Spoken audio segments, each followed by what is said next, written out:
OBS. And we are, come on, OBS, okay, recording with Miss Kim Witczak. And I always do this where if I start talking to a guest beforehand and, you know, we're talking and we're vibing, and then they'll start talking, and then I always so rudely, like a guillotine, I'll go, shut up, let's start recording. And the guest is always like, oh, okay. And so I'm always it's just like, shut up, now we're recording. It's like, it's the most rude thing, but I always do it, and I'll probably never stop. But we were just talking about, I was telling her, and obviously I'm very open about all this shit.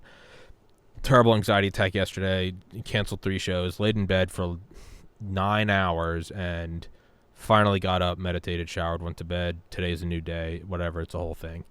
And I was telling you, and I was saying it's because I'm comfortable. I know you're familiar with this, and you started to say these are the discussions that matter, and I wanted to insert. They do. I texted a friend at like midnight, and I was just like, do you ever just have days where there's not even a reason for it, and you're stuck in bed? And she was like, oh my God, all the time. And I was like, okay, I'm not crazy, or I am crazy, but we're all crazy. And you go, okay. Mm-hmm. So you were just saying, let's just continue from there.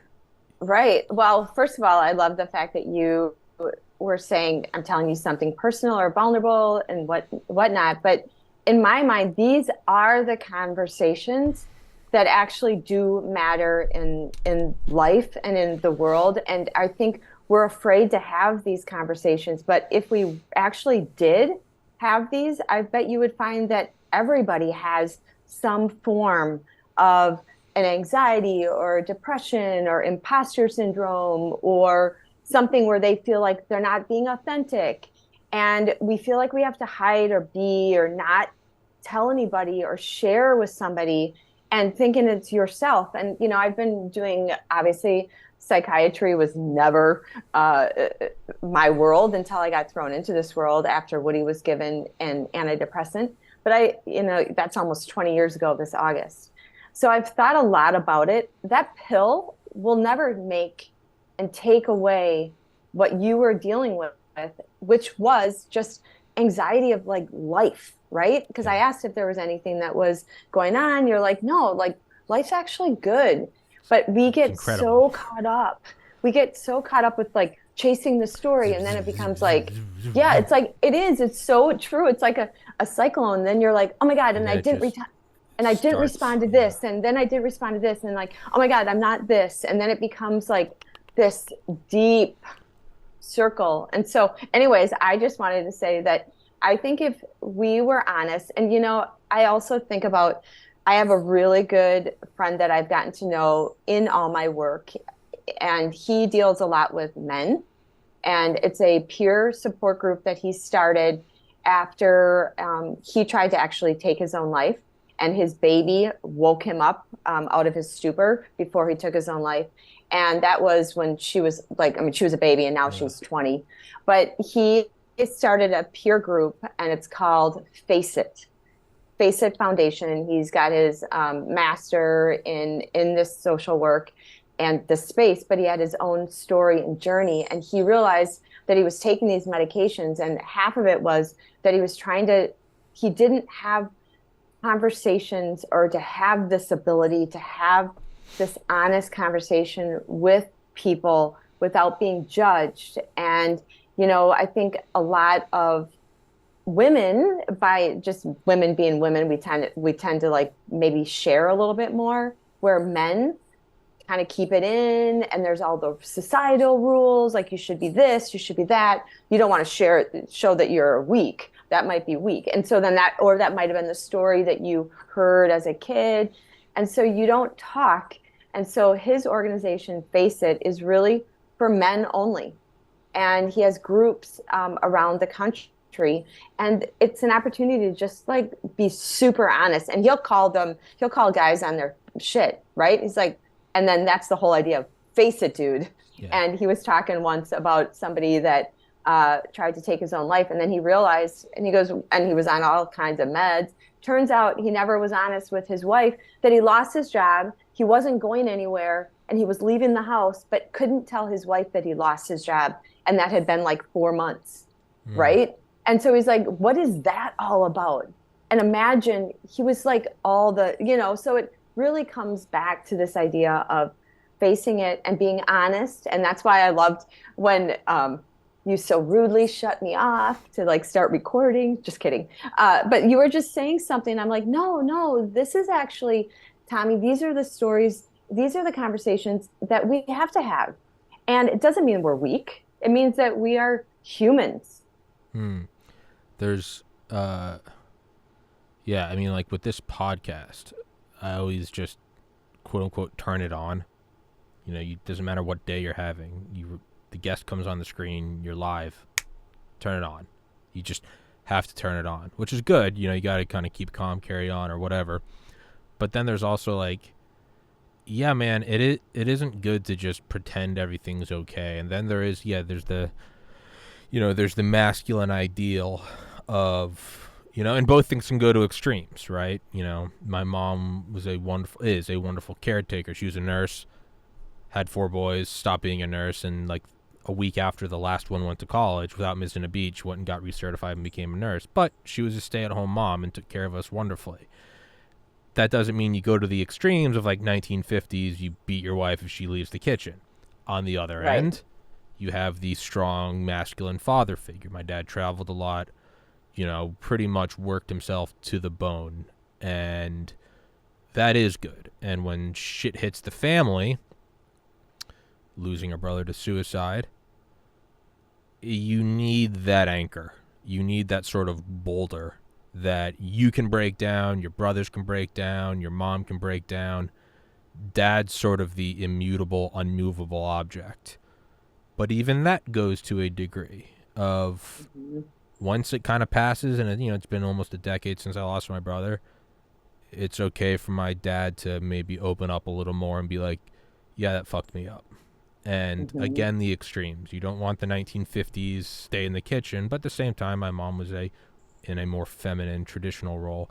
Same thing with my dad. So my point of saying all of that is like, there's nothing wrong with the sort of masculine idea of being the man, but to a degree,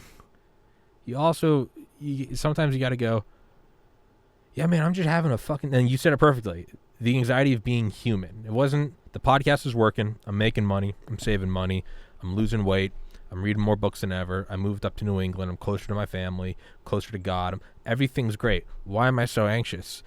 Well, I mean, yesterday was literally just like, what am I? Why am I here? What the fuck is Earth? Why am I a human? What are whales? What are clouds? What is existence? What is time? I'm on a rock going around a sun, and no one knows how it started, and there used to be dinosaurs, and now there's a moon, and there's aliens, and what the fuck is the internet? And I'm just doing this, and I have these weird thumbs, and I have to drink water and eat food, and I have to go to sleep. What the fuck is sleep? I just close my eyes and disappear for a couple hours, and sometimes I have a nightmare. Oh, what is reality? Holy shit, gravity, I'm on the 5th floor. What if this building collapse? And then you just finally go, kind of cold bucket of water on your face and go, you dog, you gotta get a grip. Totally. You just, and that took 9 hours. This wasn't like I just said all that in 30 seconds. It took 9 hours to finally, you're like, and then you text a friend, you go, I'm losing my fucking mind, and your friend's like, yeah, I lose it every day. And then you start to feel better. I was gonna say, just so you know, it's not male or female, I have those same kind of days. Just I'm like, lose it. Where I'm just like, why am I even like, what is you know, what is this? Like, do I even like this? Like, why am I doing this? Like, I've been doing this for whatever. Why am I doing this? Nobody cares. Like, and I go in that spiral. What is life? Why am I working? Life? Why am I? Yeah, like, what is life, right? And then you also, and then there's sometimes you're like, okay, you know what? Instead of you trying to even, why don't you just surrender to this today, and tomorrow's a new day, and maybe you just go to bed. I mean, you were up till 1 a.m, but for me, sometimes it's been like 8 o'clock at night, and I'm like, you know what? Here's the deal. Just go to bed, and we're gonna like just start all over tomorrow, because I can't undo what has already been going on all day. So sometimes I try to like really break down life into like, what is it at its most fundamental core. And I was thinking the other night, I was like, I'm pretty sure life is just, you go to bed every night and tell yourself that tomorrow will be better, and you wake up every morning and tell yourself, we can do this. And then I think you just do that for 8 decades. I was trying to think. And there's other stuff in between. You go to school, you get married, whatever, you buy a dog. That's all kind of window dressing. I was like, what is life? And I was like, it's a series of going to bed and saying tomorrow's going to be better. And sometimes you're crying, sometimes you're happy, but it's just a series of nights of going, okay. Well, it's a soul journey. Yeah, we'll get back at this tomorrow. Like every single thing is part of your journey, and it teaches you something. And your teaching might have been like what you just came up with. It doesn't. And at the end, does it even matter? But it only matters if we hold on to it. Yeah, and it only matters if we hold on to it and make it mean something like, "Oh, I'm weak," which could have been. You could have had that, this means I'm weak. No, it doesn't. No, it doesn't. That's why I loved the start of our conversation when you were like, oh, I just feel comfortable telling you. I'm like, God, I wish everybody, you know what? Part of the problem is I can literally go here really quick with people because it's also what I feel is what makes us, obviously, if you think about if you're in a leadership role and you have these different roles and that we play, I think there's one thing, we have our roles that we play or our characters, but then it comes back to like this and these honest conversations that are you able to look at yourself in the mirror? And I think we've actually maybe talked about this before where I call it the mirror test. And I don't think we have. Oh, we have? Okay. So I love the mirror test. And it's, regardless of whatever role you have in life and play, and you're the CEO, you're the president, you're the mom, you're whatever, at the end of the day, can you still look at yourself in the mirror and ask yourself and look at yourself? Not, what do I look like?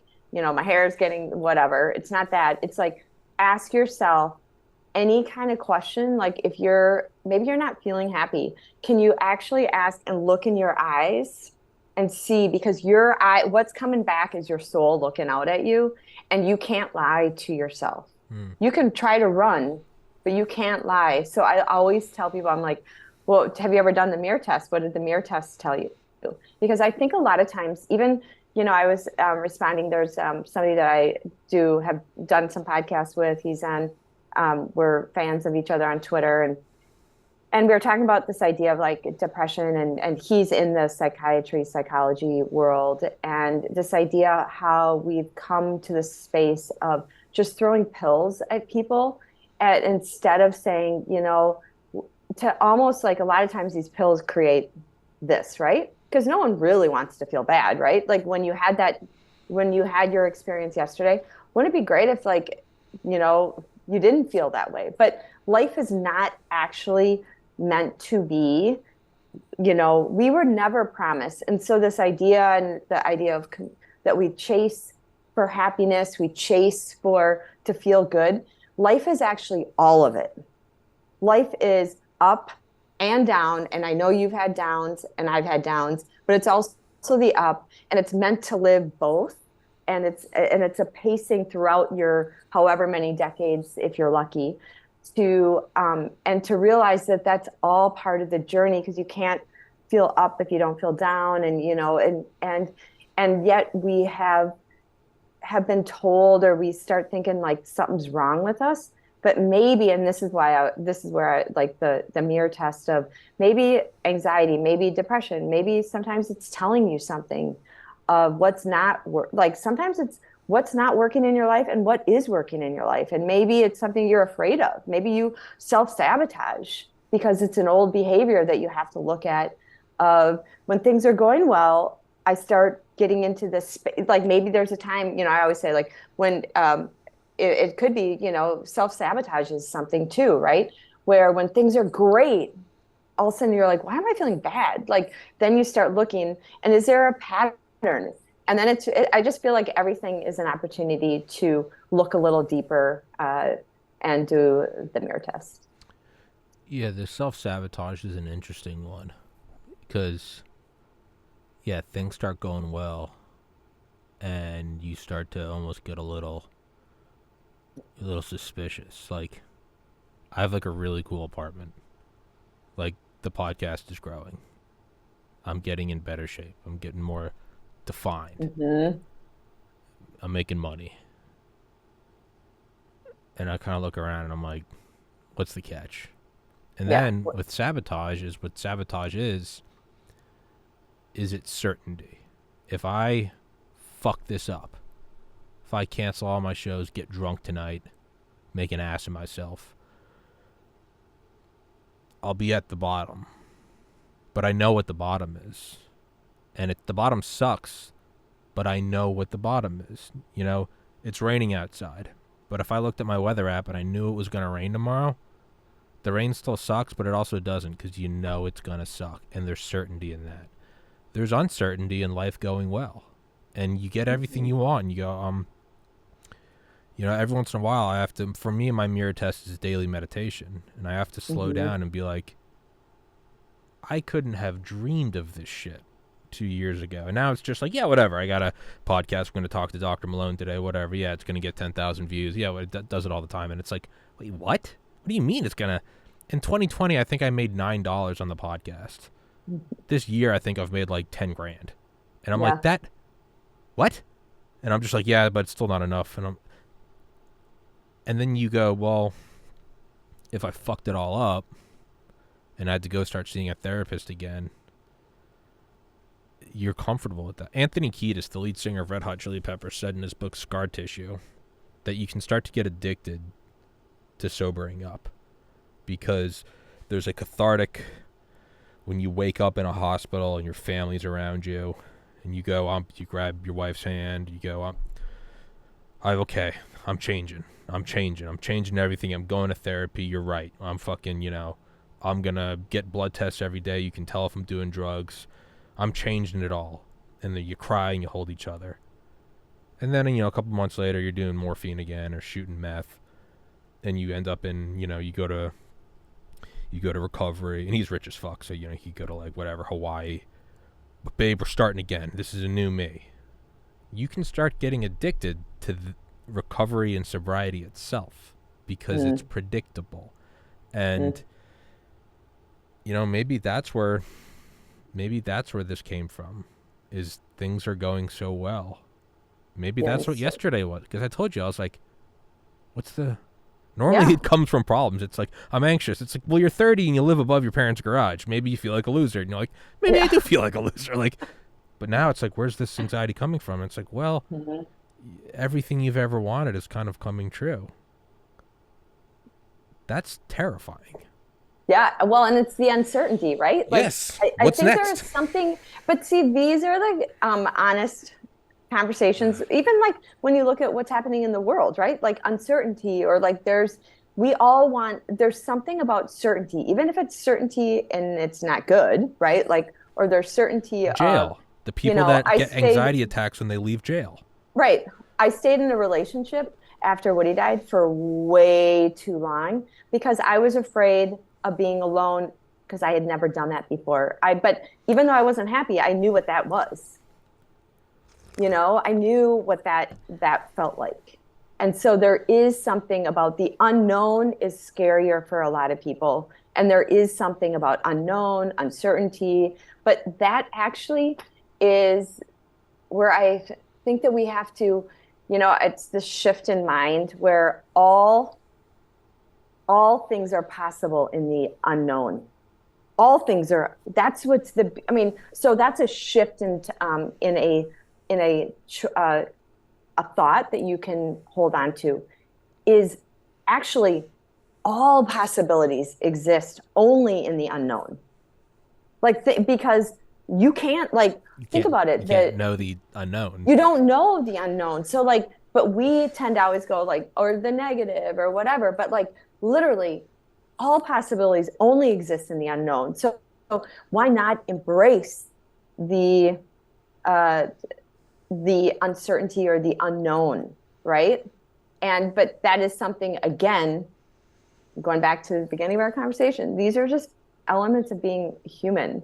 And so, and it's probably these are the kind of comments or thoughts that I have that keep me up, right? Because these are the things I love to think about, but you know, it just sometimes means less sleep. Yeah, no, the unknown. I had on an author in December, And sorry, I'm itching my ear. And I was talking about how I don't know how the podcast is going to succeed. Every 6 months to about every year, I look back and I go, I can't believe that happened. And then, but not only once, like so the show started December 12th, 2019. By December 12th, 2020, I was like, what a wild ride. And then by December 12th, 2021, I was like, dude, that second year was kind of crazy too. And then by this last December, I was like, this ride is like speeding up in like a good way. Like it's kind of getting a little fucking, this is cool. And now here I am in June 2023, and the first 6 months of this year podcast has grown. But last December when I was talking to this author, she kind of said what you just said. And she was like, well, you can't know all the possibilities. You can't, she's like, well, by definition, you can't conjure up what could happen. If you think of it, it is therefore no longer one of the unknown possibilities. She's like, it can just happen. And I was like, yeah, I guess you're right. And then like a couple weeks later, I got like an email from someone at Rumble that was like, hey, we're reaching out to like budding podcasters. Like, we'd like to help you out. And like, they showed me how to live stream, and they start like pushing my stuff. And like my average views per video have literally gone up like 2,000 or 3,000%. I could have never in a million years guessed that some guy would email me out of the blue. She'd be like, hey, Tommy, how do I help your show? I work at Rumble. Like, what? Right. Yeah, exactly. Like, was it even remotely? I have to tell you a funny story because you can't, like, those are the things because then all of a sudden it becomes, I mean, there's this idea of like goal setting but then there's also the magic of. The magic always just goes, no. Always. We're going to get you to your goal. It's a goal. Yeah. Sorry to interrupt. It's a goal, and you go, I'm driving on this highway. The magic is the GPS that goes, no, fuck that highway, take a right here. You go, why am I taking a right here? And it goes, just trust me, you're going to get there. And then you get there and you go, that was magic. Yeah, totally. So it's the same thing. So I had something, and I know that our conversation's different than, like, obviously we took it off of we always do this, Tommy. It just goes way up. It's just wherever. I love it. So in 2020, 2019, I was all set to move. I was selling my place. I was going to spend half my time in LA, half here in Minneapolis. And so my condo, I had a pretty big condo, and it sold, started 2020, sold. But on the 10th day of the last day, she backed out. And then, and meanwhile, I bought another place. So I'm like, what? And so that was start of 2020. Then we all know what happened in 2020, the COVID and everybody locked down. And so I'm like, I wasn't going to California. So then I ended up saying, I'm going to stay in my bigger place because it had a lot more space because who knew how long we were going to be locked up. So in the meantime, I'm trying to sell the place that I'm in now. I had 2 offers. And both of them backed out because of the George Floyd riots that happened right downtown. Oh, yeah.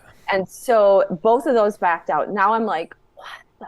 And then finally, I don't know what it was. I just because I was trying everything, Tommy. I was trying everything in my own, like how I knew how to do something. I was like, I'm going to keep dropping it $25,000. I'm going to, I don't care. I'm going to just take a loss. And just to get rid of it so I didn't have 2 places in a city that I really didn't want to be in, at least, that was the whole point, a mile apart, right? And all of a sudden I was like, finally there was something in me that said, just you have to surrender to this and know that it will be okay. Like, I don't know what it's going to look like, and we'll just consider this. And I kind of surrendered to the idea that it was going to be a year of loss, right? And meaning that I'm all right to take the financial hit, whatnot. Out of the blue, it's August 6th, the anniversary of my husband's death. And I get a call from my realtor, and she's like, I have somebody that wants to see your condo. I'm like, I'm thinking it's the one that's on the market, right? She goes, no, I go, well, you've got the box. And she goes, no, your condo. I go, the one I'm living in right now? And she said, yes. And I go, sure, whatever. I was like as flippant as they could get because I'm like, oh, I've heard this story before. They came in, and literally the next day I had an offer, and it was exactly what I wanted. And by the end of 2020, I moved. And so the start of 2020, I thought it was moving, and then it didn't. And then at the end I did. But out of the blue, like I could never in a million trillion years think somebody's going to randomly say, hey, I want to come see your condo. I want to buy it. It wasn't even on the market. Like, it wouldn't have even been in remotely one of the possibilities that I would have ever. And I think it was given to me as a reminder that this is how life works. The magic, and to be a reminder when I'm still, and like, even when you're talking about that with what you were just telling the story, is that those are reminders that I think we're given as gifts to when we do get into that space again, to go back and sit and go, wait, that was actually the reminder that it happens, the magic happens in the unknown. And so when you get afraid of the unknown, Kim, and I'm talking to myself, when you get afraid of the unknown or where it's going to go or the uncertainty, remember the magic actually lives there. And there are things that you can't even, in a minute, something could totally change in your life. Phone call, somebody wants to partner up with you on a project, something completely changes the trajectory of your life. And it is in that one moment of the unknown, like that we have to be open to it and not be afraid of it. And so that is my reminder, and I have to remind myself of that all the time. But it is something that I was like given a huge gift. I mean, who could have ever in a million years imagined that? I mean, I still, to this day, when I think about it, it is the craziest story. I mean, I've told this story starting the podcast, and I was living above my parents' garage. At that point, I'd been living with them for 5 years. Not to make it sound like it was some bad thing. They have a nice house. My parents are well-to-do. I moved home in 2016 because I was suicidal, and I was living with them for 5 years, and my parents were getting ready to retire. And, it had moved from me being suicidal to I was getting better. And, by now it's like it had been enough time that I was like, all right, it's time for you to, move out. My parents were married with their own house by 27 and I'm 30, and I'm doing this podcast and working at a liquor store. And I'm like, if I get to 1,000 subscribers on YouTube, I'll get monetized. And now I look back at that and I'm like, you fucking idiot. You're a white guy talking about vaccine deaths. Like, no, I was target number one. They just blew me off. But I was like, I have to make this thing work. And again, you have the goal. What is the goal? You have to break down the very core goal. The core goal is I'm doing this podcast and I want it to make enough money to be able to pay for an apartment so I can move out of my parents' house. Mm-hmm. Okay, well, you have an idea of how it's going to work. It's going to get monetized on YouTube and I'm going to have ads for Skechers or some shit. Well, no, they're not. That's not going to happen. Some dude emails me and goes, I love your podcast. I actually live like an hour from you. I'd love to sponsor you because I know you say you're living with your parents and that's why you can only do, because I would do one episode a day and I used to finish podcasts I'd have my Westo Ocean City bottle shop shirt on. I'd be like, I got to go fucking ID people a decade younger than me. I'll be back, right? And I mean, this literally happened where I was interviewing Rob Manning, the head of the NASA rover program, the head of it, the guy sending the rovers to Mars. I'd be like, it was an honor talking to you. You're doing groundbreaking work. I got to go stack cases in Malibu now. Like, I'll see ya. And then some guy reaches out to me and it's like, yeah, I wish you'd do more episodes. And I was like, yeah, me too, but I'm making minimum wage. It was like, well, why don't I just kind of, why don't we do a contract where, one day if the show ever explodes, I get a portion of the proceeds. And, if it doesn't, we part as friends. And how about I give you 3 years of living expense? What? Who the fuck are you? Yeah, like, I love that. I tell people that, and they're like, people don't believe it. They're like, oh, because people have literally, because I interview like Dr. Malone and like bioweapons experts and CIA people, they're like, Tommy works for the government. And then they're like, no, like, how does he make his money? I'm like, well, so some guy emailed me, right? And he asked me how long it took me to get into medical school, and I told him 3 years. And he goes, well, it'll probably take 3 years to turn your podcast successful. How about we incorporate it as an LLC, and I'll pay your living expenses for nothing lavish, and I'll pay your living expenses for 3 years. And if it doesn't work, it's not a loan. We part as friends. And if it does work, I get 49%, you get 51%. Any strings attached? No. Can I put into the contract that you can't tell me who I can and can't interview? Yeah, sure.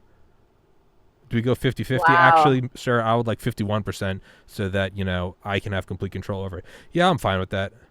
Just, who is this guy? Yeah, no, more money than God. Huh? How'd you Okay, find my podcast? Somebody linked it on Reddit. love What the that. what in the actual fuck? Yeah, you know what though, Tommy? So here's what I love about that is that it's also if there is something about if you're in alignment and living where you're supposed to, kind of like what your purpose, whatever it is. Yeah. Like, I think if you're on the right path, and I always say, do doors open or do doors shut, right? Well, yeah, And Joseph Campbell. sometimes, Sorry. right. And so if doors keep opening or you keep getting green lights, you're going the right path. Like, and it doesn't mean you know where it's going. And so it's a reminder to actually, there's like that blind kind of like letting it go and not trying to force it. Cause you could never have forced this guy, like randomly sending you like, what? That sounds like a coked out dream. Like, yeah, man, I was thinking that if a billionaire maybe reaches, and it's like, that sounds some shit where you tell your friend to like, get off the coke, dude, and get a job. Yeah, get a job. But like, this happened. No, I know. Tommy, that's amazing. And that's how I even like think about this. And I've had multiple things. Like I've had many of these kind of experiences that I never had, or maybe I've always had, but I just never paid attention to them until obviously when Wood died, that my, life kind of exploded. But it was also, and now I can look back and think that during some of those even horrific points, that it was an opportunity to actually put me on a different course of my life, but also to start being open to seeing things and to understand, doesn't mean anything. Like, I know some people can't even remotely go in this place but it was the time where I started actually noticing synchronicities in my life. And synchronicities were probably always happening, but I was just blindly living life in whatever the way I thought life worked, the way Kim Witczak was controlling her life. And then when it all blew up, I didn't have the anchors that I had. I didn't even know who I really was, but at the core, I'm still the same person that I was, meaning, what I came here to do in this world, I guess. And that's when I started noticing synchronicities, because I was open. I was open probably because I was destroyed, right? And to the darkest. And so I think synchronicities, green lights, open doors, and red lights that are telling you, don't. Like, if you keep, I think about, how many have I had of those? Trust me, where I'm like trying to like get somebody back when I was a kid, trying to like, you want to date me? You want to date me? And I'm like, knocking, like, and you're you can't force it. You can't force it. And it's like such a good, like, when you are doing where you're supposed to be going in life, what you're supposed to be doing, things do open for you. And you have to really pay attention to the closed doors, the red lights, the green lights.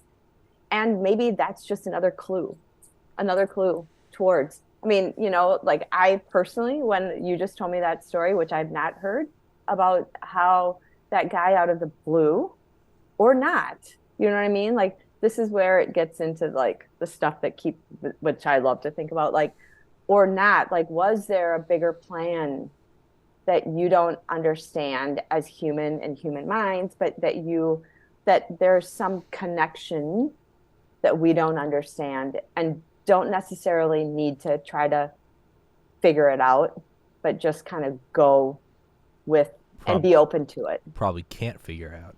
No, I don't think you could. Like, no, it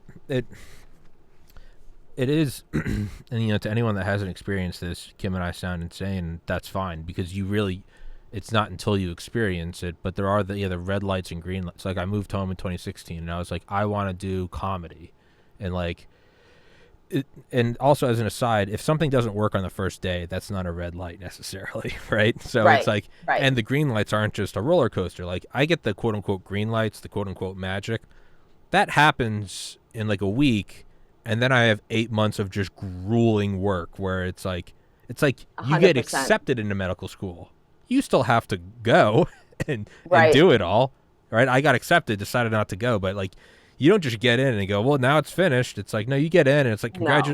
There's some, I remember reading some article and it was like your first year of medical school is you go out and you buy an umbrella. The second year is no, getting into medical school is buying an umbrella. Your first year, you stick it up your ass. Your second year, you open the umbrella. The third year, you pull out the open umbrella from your ass. The fourth year, you go shopping for a bigger umbrella because you're going to residence. Horrible, but but my point is like, you know, when I moved home, I tried comedy, and I tried that for like 6 months. It didn't work. I tried writing. I tried to make like my own satirical website, kind of like The Onion or Babylon Bee. I tried video editing. And all these things 6-7 months each, and I would, you know, put the force of God into it. I would just work, and it would just never catch. It was like trying to make a fire in the rain. And some things, you know, and then the last one I did was graphic design for like 2 years, and that kind of got a couple sparks, but it just wasn't working. I was cranking the lawnmower, and it just wasn't starting. And then starting this podcast, although, you know, still just giving it my blood, sweat, tears, heart, and soul every day, it did very much quicker start to just, and not just family and friends, because family and friends will always be supportive of you. That's a really cool graphic design. People I didn't know were like, dude, this guy's a good interviewer. I mean, he swears too much and he looks like an idiot, but like, he's got, you know, kind of have some unique takes on things. And it went faster and faster and faster. And you do get the green lights where it's like, you're going the right way. You're going the right way. And it's terrifying because you're reaching out in the dark and you're going, where is it? Where's the door handle? Where's the light switch? And sometimes it goes for a month, for a year, and you're going, oh fuck, this is terrifying. And then all of a sudden you find the door, and you open it, and you go, oh my god, and you go, we did it, we did the thing, the magic. And then you look back, and it makes so much sense. You go, well, of course this is where it would end up. And then you look at the next dark room, and you go, oh fuck, that's scary. But you get confidence, and then it's not just one door. So like the magic with the investor. You know, just the way I would get guests like years later. The guests that were way out of my league, who I would just get, you know. And it would just kind of keep going and keep going. And there are also red lights along the way. Like, I was having like multiple panic attacks last year. Like, from alcohol. I would get drunk and then have like acute withdrawal. And I remember one day I had one so bad. It lasted for like 4 days. That I like wrote on my phone, like, stop, like, I'm getting the red light from God, like, like, pull up, low on gas, engine hot, like, and I was just laying there like 4 days of like not canceling podcasts, like to the point where my mom was like, do you need me to like drive down there? And I just told myself, I was like, cut it the fuck out. And since that day I've lost 30 pounds. I moved up to New England, like. So there are very painful, I know I've been ranting for several minutes, but there are very painful, like, red lights along the way. And so it's not all, like, good magic. Sometimes it's like, stop it, stop it, stop it. And then it's just like, you smack them on the face, and it's like, stop going in that direction. And you go, okay. And then, once you start going in the right direction again. You know what? I always think it's also, like, when you were just saying, not all, because you're right. I mean, but sometimes, even like when you were just describing, like, oh, I tried comedy, I tried this. But the reality is all of that is actually part of the tapestry of your life, right? Oh, yeah. The things that didn't work, or then you're like, oh, this all makes sense. So even like with my advocacy, you know, like I've spent my entire career in advertising. I love advertising. I love creative. I love, you know, some of the things that I did well before my husband died is I helped start an arts program that worked with kids abused and neglected, using the power of arts as the means and volunteers, right? And it was called Free Arts Minnesota. And it was an amazing program. And it's funny because I look back at one of the stories, and it's really what filled me up. And I always feel like I've talked and like spoke out and was the voice for those who were kind of labeled or marginalized, just like what I'm doing now, speaking out for those who've been harmed by medical products, right? I feel like I'm like, oh, wait, this has all been a teaching ground of what I'm doing here. And as I call it, my tapestry behind, if you were to look at the outside of your life and then you look at behind the life, all the little strings, if you've ever looked at a Mm-hmm. needlepoint or rug hooking, which you probably did, and you're too young for that. But, you look and you're like, it all makes sense. And so, I even think back to a situation that I was working with one of the kids. We had just started this organization, and I was working with these kids that have all been abused, neglected, taken, removed from the homes. They lived in this group home, and they lived in a locked hall. They were 8 to 12-year-olds, right? And we had just had a great session with these kids. There were like 8 of them. They lived upstairs, and their staff person's like, "Hey, do you guys want to show the volunteers where you live?" And they're all like, "Yay!" Whatever. So we go up and go through the locked hall, and every one of those kids stopped by this window and picked up a cup of meds.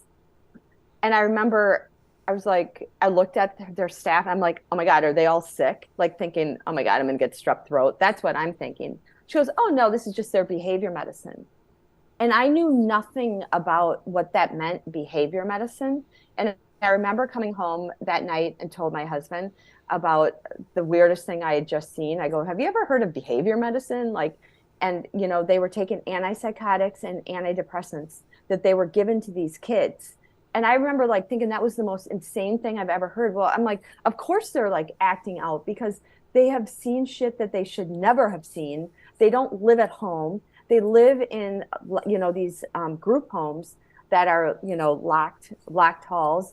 These were 8 to 12-year-olds. Like you think about when I was a college freshman going and leaving and living on my own for the first time, and the anxiety and all of that. I look back at what they've seen, right?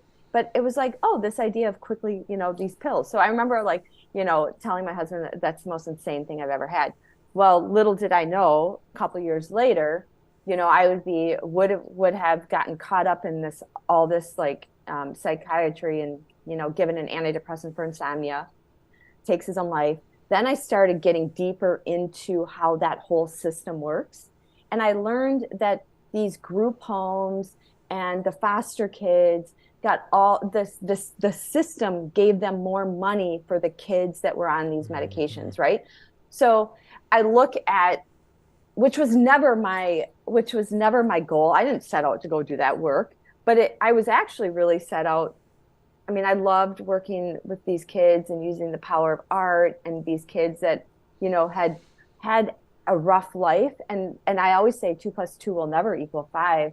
But, it gives them, it's all about how do we find our courage and our who makes us. And so now I remember, and I know I'm bringing a lot of my life together, but it all makes sense to me. So I was at trying to raise money for this organization. And I remember one of the kids was up there talking about their life, and and then I was the one that came up and was trying to, get people to donate, hundreds of thousands of dollars, whatever. And I looked at this girl and I go, do you realize that you're my hero? And, and I got super emotional. At this time, Woody had already died. But I'm like, you have already, if you understand the power of all the stuff and the shit you've gone through at this point, to realize that this could actually be the thing that catapults you in your life if you don't let it turn you into a victim, right? And that it just started merging when I think about all of my work. And I go, you're mine, because you actually, if you understand these pain points that we've had, whether it's, the stuff your whole family's gone through, or even when you're trying to go through med school and you start seeing them, you're like, these red lights or closed doors are actually parts and can be the pieces that actually catapult you and open you up, so that when you do get those green lights or those things of synchronicity, it all starts to make sense. And So anyways, if I actually like unpeel, because I've been in that space of like, I feel like I'm always fighting, like, fighting, especially in my drug safety work. I'm fighting, like it was and I can see why some of your people, like even when you started your podcast about the vaccines, are like, oh my God, you can't do the vaccines. It's like, it's all of these, things. I mean, I've been fighting, trying to get antidepressant warnings, suicide warnings, right? Then it became, and then I see how the system is set up to sell us. And then, of course, I saw how the COVID vaccine, it's all kind of based on the same fear and taking our power away. But then I go back to really, when I go back to what motivated or what really drove me, and I saw it with why I love these little kids that I worked with. And maybe it's because I saw myself in the little kids, of realizing that we are all powerful. We are all capable of doing things that life happens, and we've given away, who we are, or when we've allowed society or life, things that are bad that happen to you, like define you. And you're like, wait, what if this is just part of the whole thing? And it's our opportunity to, when you said, wake up, go up, and all of a sudden it's 80 years. Like maybe this is part of the journey. I don't know.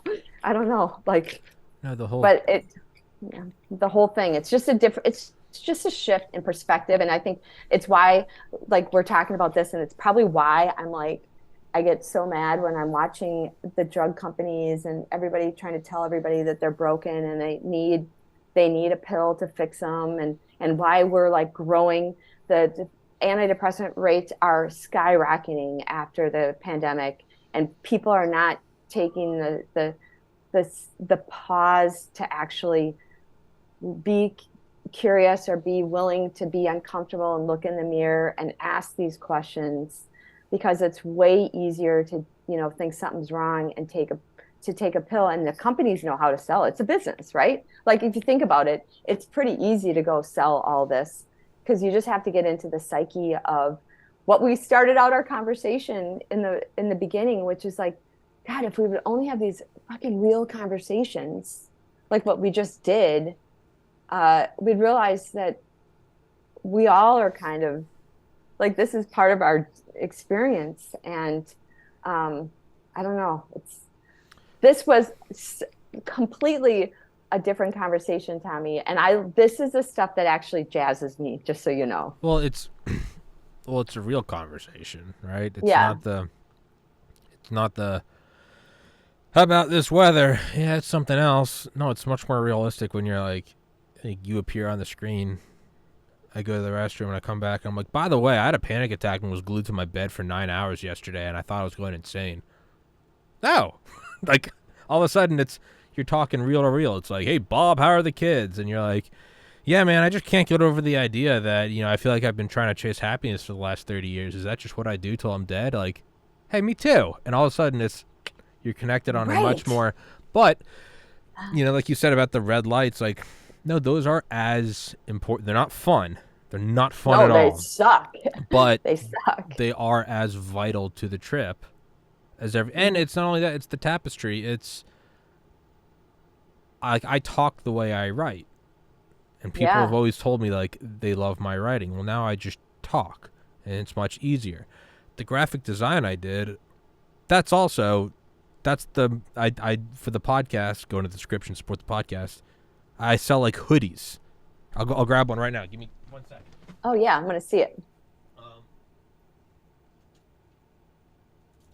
like, this is just one of them. Like, crazy psychedelic shit. Oh, yeah, that's cool. Like, wait, is that like a third eye? Yeah, it's... Oh, yeah, that's cool. Like, crazy... Did you design that? Yeah. Completely. Yeah, see? Self-taught graphic design. Yeah, all of this has been part of what you were supposed to be doing what you're doing right now. But, like, I look back at that, and I'm like... Some of those, I mean... Like, the camera doesn't do it, like 8K resolution, like a lot of these design, and I'm looking at like the hoodies right now, that's one of them. I think there's 15 or 20 of them. Each design is like well over 100 hours. So like, you know, Whoa. 8 hours a day, you're doing it for 2 weeks, going in and just did it down with like a little stylus on an iPad. I mean, Oh my God, I have to see. You'll have to send me a link yeah, I to can just yeah, I can well I can I'll send you just like the actual the J. portfolio. Yeah, I want to see it. No, yeah, like you pull it up on a desktop and it'll melt your eyes. It's everything is like perfect. I put so much time into this stuff. And I look back at it now, and I remember starting the podcast and thinking, I was like, I can't believe I put so much time into graphic design, and now I'm just like throwing it over my shoulder. And then I was like, you know, most people sell hoodies and it's just like a shitty like, hey, Bill's podcast. And I was like, well, why not sell some wild shit? And like people look at that and they're like, man, who makes your stuff? I'm like, I do. And they're like, what the fuck? But I look at it now and I look back and I go, I had no idea that for 2 years, like slaving away at this stuff, that I was, you know, kind of like a caterpillar. Like I was building a cocoon. I had no idea what it was. I never in a million years would have guessed that I was spending 2 years to build a merch store that I could then throw in the description of a podcast. Like Amazing. well, and so then you eventually have to pause and go, what am I building now? What do I not know? Every night when I lived at home, every night for a couple hours to the end of the day, I would just play video games. That's just what I would do. And, you know, I had no friends. I was by myself. So I would just kind of like narrate them and just like make jokes like a real crazy person. And then like, you know, starting the podcast, I would still do it in the evening. It's just how I relax. And like a year ago, I was like, why don't I just like, I already do the podcast. Why don't I like record the video games and upload those too? And then I did that for like a year. And then like a couple months ago, I was like, well, why don't I make it live? And so like I do that in the evenings. And I was like, and I stream it to the podcast channel. And it's like a live chat and people come in and there's like jokes and shit and we're all playing video games. And like you can do a super chat where, you know, if I make someone laugh, they might throw like $5. The video game stream now makes more money than the fucking podcast. Whoa. A lot more money. That's so crazy. Like not comparable. And I'm like, it was just this like loose thing on the side that I was like, hey. And also like if you think about it, was at your like you're like, I'm such a loser, but I like this is how I chill out, whatever. Like, yeah, you know, I just like I like make up yeah. voices when I'm playing, and I'm just like make up I make up backstories for characters and shit. And that's probably your comedy coming out. Well, that is too. People come in and they fucking love it. And I mean, like I have like a core group of people, and they're always like, yeah, dude, it's magnetic. They're like, it's just fun. And it's just this thing where it's like, okay, I didn't know what I was doing with the designs, and then this, and then setting up a gaming stream.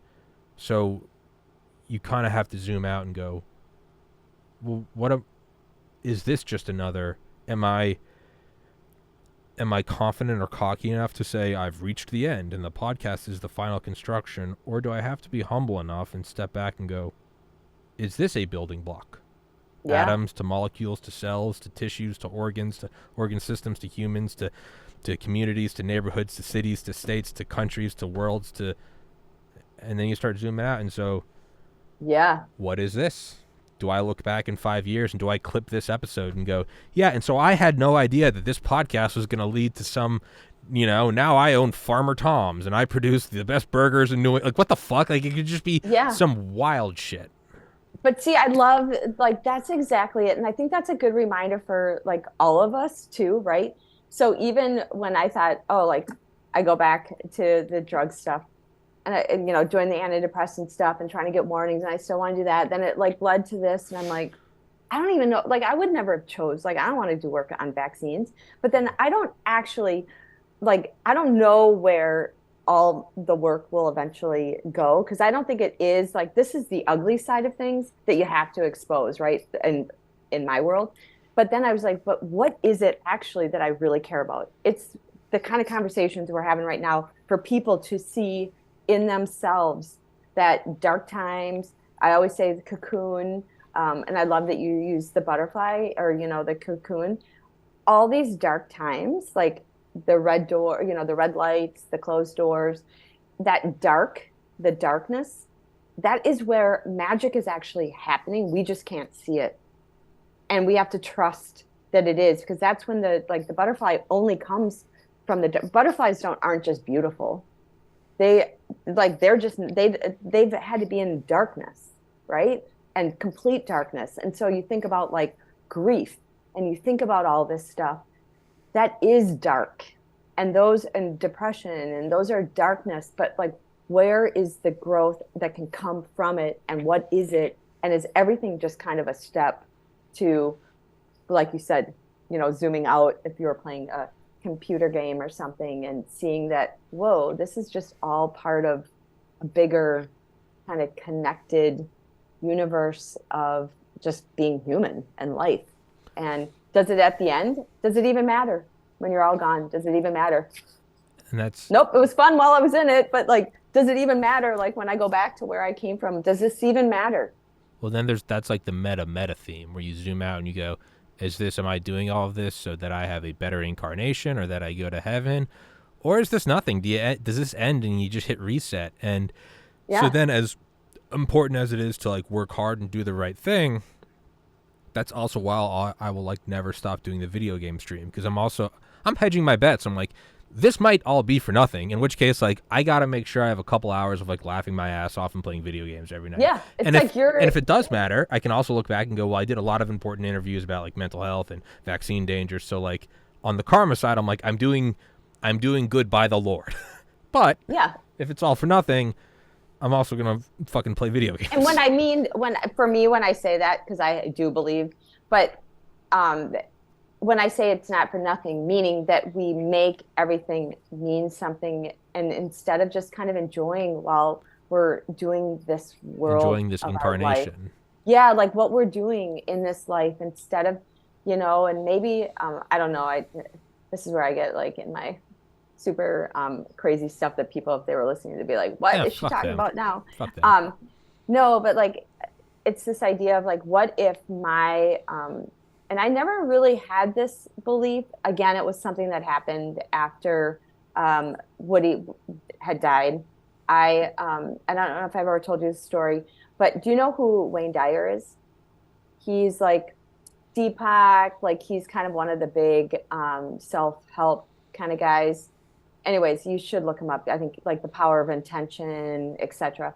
Anyways, I did not know him. And with going back to my organization that I had started, Free Arts, one of the executive directors, like, hey, somebody wants to be on the board. Can you go meet her? And I'm like, sure. And Woody at this point had already died.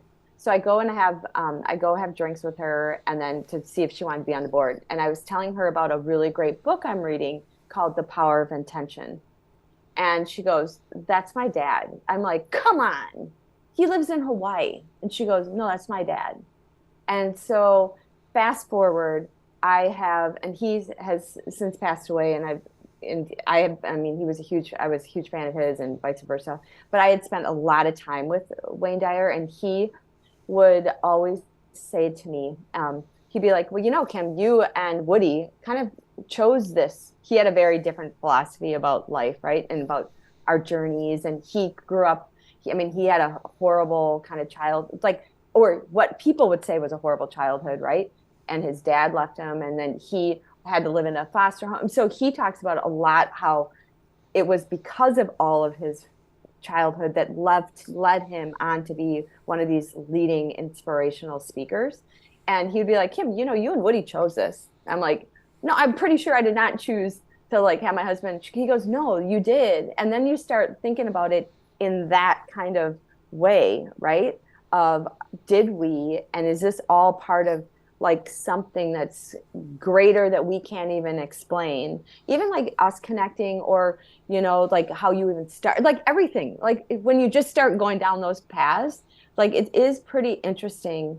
And it also is one of those things where you start thinking about things differently. And maybe it's that shift in how you look when things are dark, or when somebody comes in your life that you're like, what was that all about? But maybe it wasn't about that. It was about where it took you, right? And so I think it's just one of those things. It's a good interesting way to look at life. And I guess, at the end of the day, we all get to choose how we look at something or experience something, because it's just a thought, right? You could go this direction, you can have this thought. At the end, we get to choose. We don't get to choose sometimes when things happen to us, but we do get to choose how do we respond, or what are the thoughts, or how do we look at things. I do. I'm kind of on board with him, and it's a tough pill to swallow, but yeah, more and more so, I think that we do choose this life, because, I look at how difficult some classes were in college, but I chose them. I went to the gym today. Nobody put a gun on my head. I went and did push-ups and pull-ups and sit-ups and bench press. It's painful, I could lay around. You didn't need to choose it, right? You didn't have to choose it. You could have done something totally different. But I did a challenge, and despite it being painful, when it was finished, I was happy. So is this life just a workout? And, my workout, it's 30 minutes of my day. It's really nothing. Well, if you're some eternal being, what's 80 years? It's a workout. I'm going to go into that life, lose a brother to suicide, get into medical school, not go, do graphic design, then stop, start a podcast, still have intermittent panic attacks, and I don't know, what else can I fucking throw in there? And I don't know. But through all of it, despite it being hell, on the other side, you're like, I'm stronger now. So part of it is like, and then it's back to what you said is, and then who gives a shit? Even if that's not true, if that's how I frame it in my mind, that makes the day a lot easier, where I go, hey, you gave yourself that panic attack yesterday. It's a workout. What was the point of the workout? Who cares if it's not objectively true? Who gives a shit?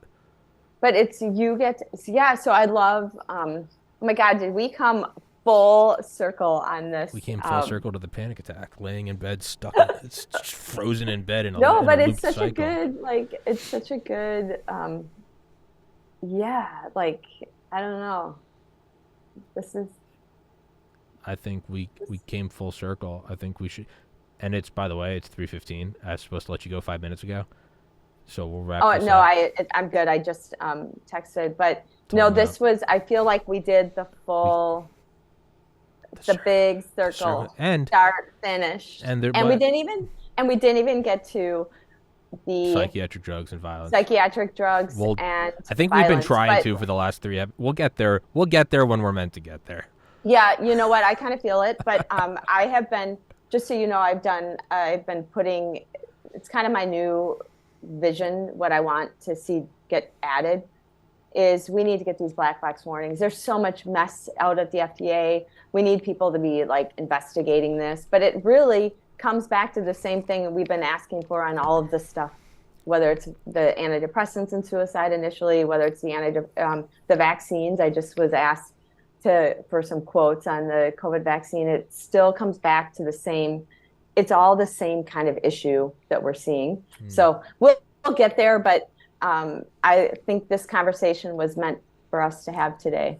Well, even in the conversation, there's a lesson in today's episode.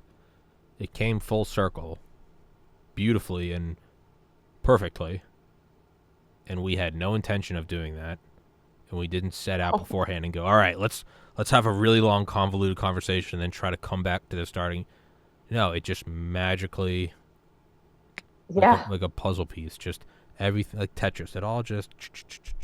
Yeah, it was super. Honestly, there is something when you think about it. This was not even remotely what we were going to. No, but you then start to see. This is just a tiny example, but you do start to see examples of that there is some law going on, no different than gravity or Newton's laws. You and I just call it magic because we don't have a word for it, but there is something that is reproducible. This has happened. This these episodes have happened 200-300 times, where it's it's like a key just unlocking. It happens all the fucking time, to the point where it's that wasn't a one-off, man. There is You know, you make fire and you're a caveman, you go, that's magic.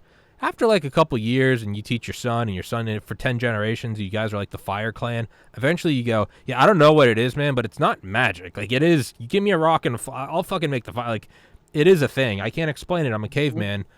But dude, it does exist and you don't have to like it, but it's great. It's warm. We can cook shit on it. That's kind of how I view like the quote unquote magic of pursuing goals. It's like, yeah, man, you can laugh at it. You can roll your eyes at it. It's real. It puts US dollars in my bank account. Call it whatever the fuck you want, man. It pays my rent. That's about it. How does it get more? It pays for my groceries. It literally keeps me alive. It gives me food, water, and a place to sleep. That's as real as anything. So, I don't know. We will get to the topic eventually. I don't know when, and we won't force it. But it will happen. It will happen eventually. But yeah, guys, go in the description. Check out Miss Kim Witczak. And amazing. We will. I do a lot of things, so I'm not just like. Clearly, I'm not just the drug safety advocate. Yeah. Well, no, it's about being human. That's what I love about this, like our conversations, because it actually, I'm not going to start it, and then it'll be my last kind of thought, because I know we'll go again. It's all of that. It's still like distilling down to what the core essence is, and I think that's what I'm trying to do in all of my work, right?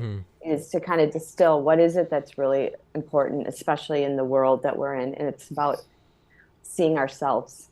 And I think so. Anyways, it all makes sense to me. I don't know where it's going to go, but it's all starting to make sense. Yeah, I have no idea where it's going to go, and it's still terrifying. Yeah. But I'm just going to keep walking towards it. It's terrifying. Yep. I don't know where it's going. It's a bridge in the dark, and I can only see 10 feet ahead of me. And I'm like, well, it's still there. On either side of me is a 10-mile drop. But the bridge keeps forming, so I'm going to keep walking. I don't know where it's going. The bridge might break any second. Yep. But fuck it. Whatever. I'm going to keep... Who cares? It's fun. It's entertaining. It's better than a cubicle. Like, I'm going to keep walking on the bridge. Yeah, totally. That's my logic. Way better than a cubicle. Way better. Kim, let's wrap this thing up. All right. Thank you so much for your time. That was fun as hell. Sorry. Yeah, it was super fun. Sorry for my unholy language. You are the balance to my swear words. I need to get better at not swearing. Well, you make me comfortable to swear too. Okay, beautiful. Fuck yeah. I always try to do that. Right. I always try to, well, you can say whatever you want. Like, can I say frick? That's what here's the deal. It's authentic. It's authentic to you, and that's what matters. And that's at the end of the day, we need to live authentically to ourselves. My mom will never accept it, but I've accepted. Yeah, my mom wouldn't either, but I've accepted that's her issue. I've accepted that my mom won't accept it. So right, totally. All right, Kim, thank you so much for your time. Please, guys, go into the description. Please go check her out. Check out her work, and yeah, till next time, Kim. Thank you so much, guys. Thank you for watching. Recording God bless. stopped. Stay safe. Peace.